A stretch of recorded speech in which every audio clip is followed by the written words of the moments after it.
A new era in the 156-year history of the city's oldest newspaper has now begun with the launch of the new weekly Liverpool Post.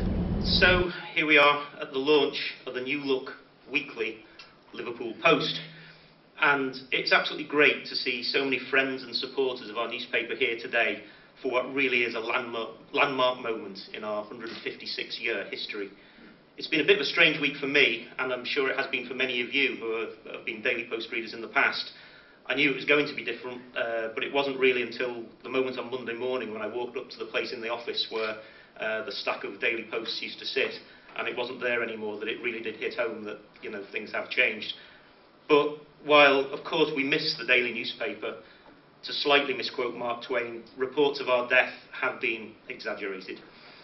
Today, we're here to celebrate the start of a whole new era for the Liverpool Post as we launch our new once-a-week super paper. Mark, it's a historic day in the 156-year history of an iconic Merseyside brand. Yes, it's a very, very big day indeed today for the Liverpool Post. Here is our very first weekly Liverpool Post publication, out this morning, £1, 120 pages. Haven't had a chance to read it all myself yet, but it is looking very good. The team have been working tremendously hard on it, and we've got high hopes that this is going to be a very successful product for the Liverpool Post going forward.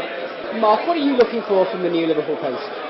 Well, I would say obviously the fact that it now becomes a weekly paper would probably be more of a reactive, sort of analytical paper where you'd look at what's happened, take the information that you're given, have a little sort of play around in your mind, and then obviously write the pieces, which I think is a really, really good thing. We live in such a you talk about the electronic media. We live in such everyone makes an instant decision about everything, and not necessarily a right decision either. So I think from the paper's point of view, I would like to think that it would become even more considered. I think editorial as well would be a big call from the newspaper, because you'll have time to obviously, in most cases, to think about events and then obviously react to them.